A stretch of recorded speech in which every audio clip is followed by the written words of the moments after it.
परिस्थितियां हैं देश की, समाज की, लोगों की, उसके बारे में मैंने सुबह प्रेमियों के लिए बताया था कि भाई खराब समय जब आवे तो बड़े होशियारी से उसको पार करो, और होशियारी से पार करने का उद्देश्य करो, और खराब समय में आप लोगों की मदद करो। तो ये जो कोरोना रोग फैला है, छुआछूत का रोग है, छुआछूत में जब जो लोग पड़ जाते हैं उनको ये रोग हो जाता है और जानलेवा रोग हो जाता है। तो दवा तो इसके लोग खोज रहे हैं, दवा तो मैं भी खोज रहा हूँ, और मैं तो किसी निष्कर्ष पर जब पहुँचता हूँ और सोचता हूँ ये बताऊँ तो इनको विश्वास हो ना हो, लेकिन अगर ये दवा खोज लेंगे और कामयाब हो जाएंगे तब तो बहुत अच्छी बात है। और नहीं तो मैं मंथन कर रहा हूँ, मैं दवा तैयार कर रहा हूँ, मैं दवा घोट रहा हूँ। अगर हमको अवसर मिलेगा, हम उसे समझेंगे तो हम भी अपनी दवा बताएंगे कि इसको करके देख लीजिए, परीक्षण करके देख लीजिए। लेकिन अभी तो ये मर्ज फैला क्यों, ये तकलीफ़ें आई क्यों, इसकी जड़ मैं आपको बता देता हूँ। और वो जड़ आगे न बढ़ने पावे तो बहुत कुछ तो समझ लो कि ये रोगों की जड़ अगर बढ़ने न पावे तो समझ लो कि ये ख़त्म हो जाएगा। पौधा कुछ समय के बाद सूख जाता है, जैसे अगर उसका विकास नहीं होता है तो ये ख़त्म हो जाएगा, सूख जाएगा। तो जड़ क्या है? सबसे बड़ा जड़ तो ये है मांसाहार। मांस की वजह से ही, मांस खाने की वजह से ही खून बेमेल होता है और तरह तरह की बीमारियां आती हैं, और ऐसे असाध्य रोग आ जाते हैं जैसे इस समय पर कि जिनकी दवाएं खोजने पर मिलती नहीं। बड़े बड़े लोगों का, वैज्ञानिकों का दिल दिमाग पूरे दुनिया में काम नहीं कर रहा है। कहते तो हैं लड़ाई जारी है, लड़ाई जारी है, लेकिन किससे जारी है ना उसको तो देख पा रहे हैं और ना उसको परख पा रहे हैं और ना उसको जान पा रहे हैं। कोरोना नाम तो रख दिया, लेकिन लड़ाई उससे कर रहे जारी है, लेकिन उसको समझ नहीं पा रहे हैं। तो उसका मूल कारण क्या है? मूल कारण यही है मांसाहार। शाकाहार का प्रचार करने के लिए गुरु महाराज भी कहते रहे और खुद भी शाकाहारी रहने के लिए कहते रहे, प्रचार के लिए भी कहते रहे, और आखिरी वक्त पर अपने जाते समय भी आखिरी सत्संगों में बोल करके गए कि प्रेमियों, अगर ये काम तुम कर ले गए तो इसी से तुम्हारा सब काम बन जाएगा। शाकाहारी रहने का और शाकाहारी लोगों को बनाने का। गुरु महाराज जब चले गए तो ये अभियान हमने चालू किया, और इस वक्त पर बराबर ये प्रेमी अभियान चालू किए हुए हैं, बता रहे हैं लोगों को शाकाहारी रहने का।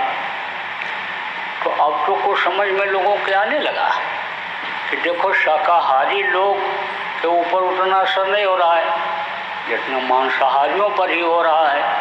मांसाहारी ही मर रहे हैं, चाहे भारत देश में हो और चाहे दूसरे देशों में हो, मांसाहारी ज़्यादा मर रहे हैं। तो छोड़ तो लोग रहे हैं, लेकिन जवान के इतने स्वादी हो गए हैं कि उनका मन मानता नहीं है।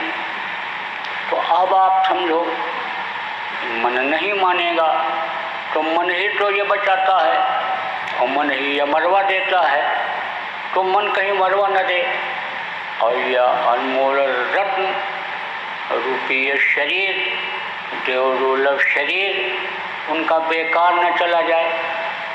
इसलिए आज पूर्णिमा के दिन 8 अप्रैल 2020 को मैं उन लोगों से कहना चाहता हूँ कि जो लोग मांस तैयार करते हैं, जानवरों को मारते हैं, काटते हैं, वो लोग इस काम को बंद कर दें। ये अगर बंद कर दें तो इनको मिलेगा नहीं, खाएंगे नहीं, जीव रक्षा हो जाएगी। जीवों की रक्षा आनी जरूरी है, और जीवों की हत्या से पाप लगता है, और पाप कर्म जब आते हैं तो पाप की सजा कई तरह से मिलती है। इसलिए जब यह निश्चित है, वेद पुराण कुरान सब बताते हैं कि कर्मों की सजा मिलती है, तो कर्मों की सजा से लोग कैसे बच पाएंगे? और अकाल मृत्यु में जब जाएंगे तो प्रेत योनि मिलेगी, और प्रेत योनि बड़ी तकलीफ देह होती है। तो इनको प्रेत योनि से बचाने के लिए, अपने को बचाने के लिए, अपने परिवार, अपने कुनबे और देश विदेश के लिए, दुनिया को बचाने के लिए आप लोगों से मुझे ये कहना है कि आप लोग मांस की दुकानों को बंद कर दीजिए, जानवरों का काटना बंद कर दीजिए। जो लोग गाय काटने का स्लॉटर हाउस चलाते हैं, आप अपने बच्चों के उत्तम भविष्य के लिए, उनकी जान बचाने के लिए, कुदरत से अपनी जान बचाने के लिए, अपने बच्चों की, अपने परिवार वालों की, अपने देश और विदेश के लोगों की जान बचाने के लिए आप सब लोग ऐलान कर दीजिए कि हम बंद कर दे रहे हैं स्लॉटर हाउस।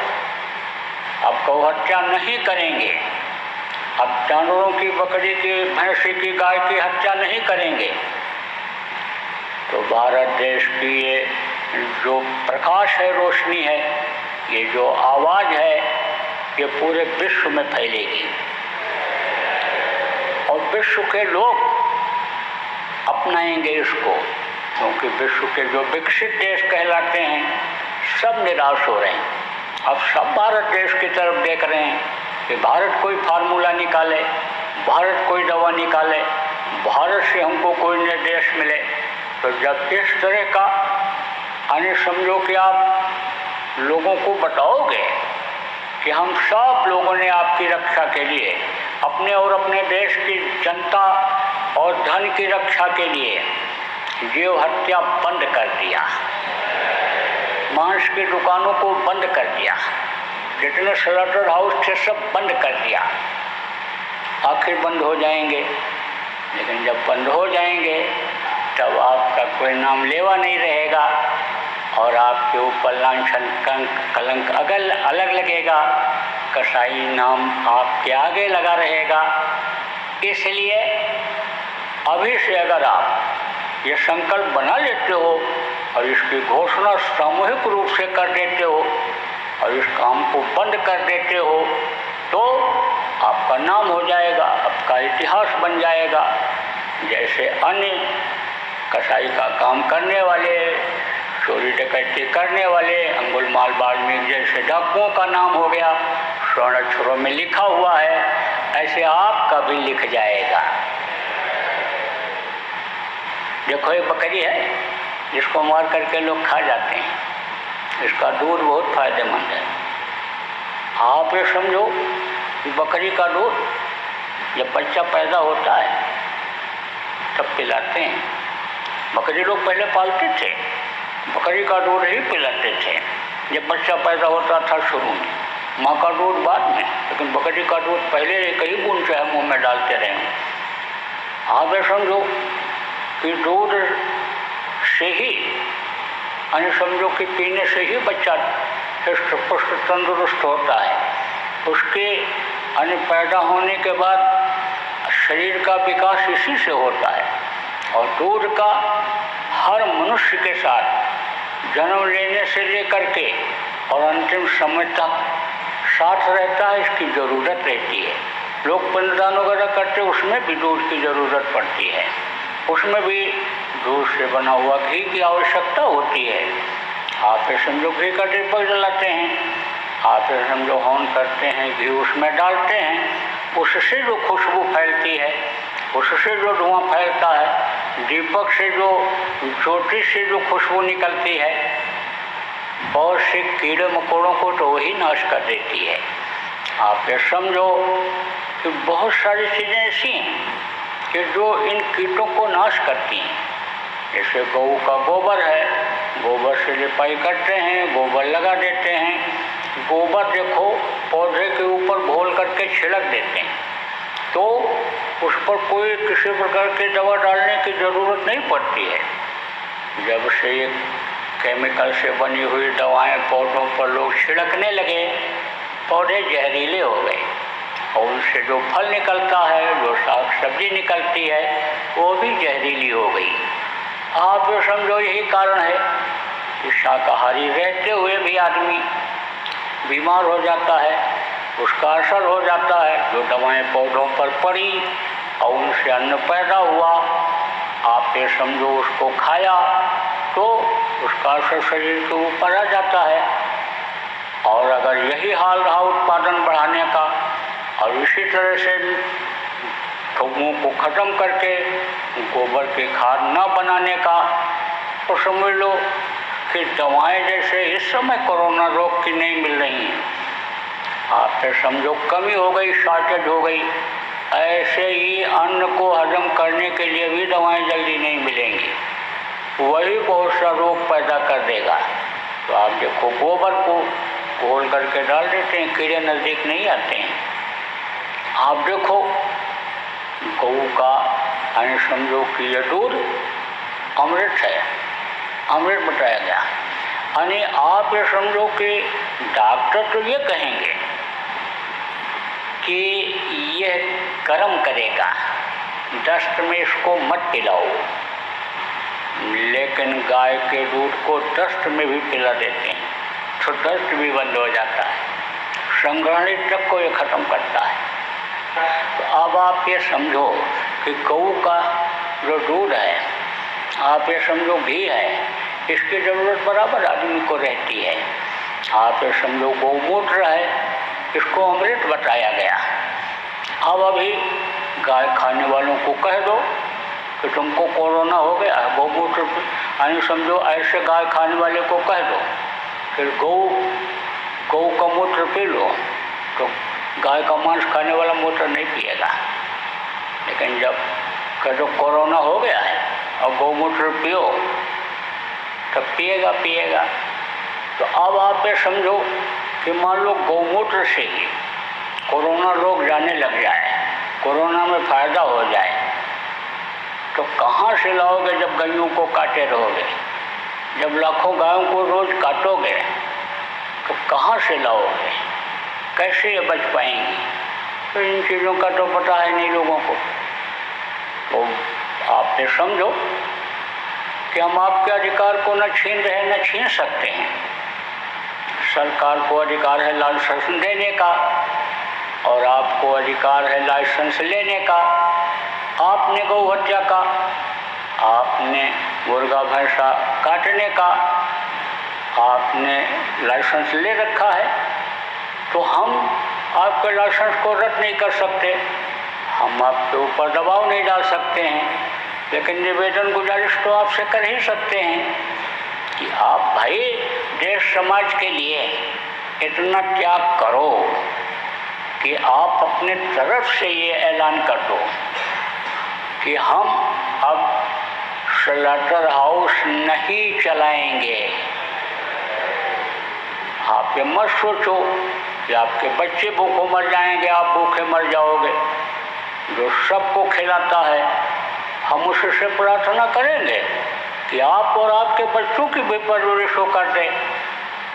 बिजनेस व्यापार जो आप करो उसको छोड़ करके उसमें मुझसे राय ले लेना, मैं आपको राय दे दूंगा और उस मालिक से उसमें आपको बरकत दिला दूंगा। लेकिन आप इस काम को बंद कर दो और आप तक ये आवाज़ अगर पहुँचे, कोई मीडिया वाले हो, कोई उन तक आवाज़ पहुँचा सकते हो, तो आप इस आवाज़ को उन तक पहुँचा दो किसी भी माध्यम से। तो जैन के बाबा ने ये कहा है कि आप बंद करो, बंद कर दो। अगर आप विचार कर लोगे, आप इस बात को मान लोगे तो आपके लिए ही फायदेमंद रहेगा। और नहीं तो ये तारीख नोट कर लो, 8 अप्रैल 2020 उज्जैन आश्रम सायंकाल की बेला में आपसे कहा जा रहा है। आप इस तारीख को आज नहीं याद करोगे तो आपको याद करना ही पड़ेगा कि किसी ने कहा था, और हम अगर उसी समय के होते तो ये परिस्थितियां ना आती, उसका खामियाजा न भुगतना पड़ता। अब इसमें जो लोग मदद कर सकते हैं, इस काम में जो मदद कर सकते हैं या जिनको पावर है, उनसे भी मैं कहूँगा कि आप अवसर से मत चूको, आप मेरी बातों को पकड़ो।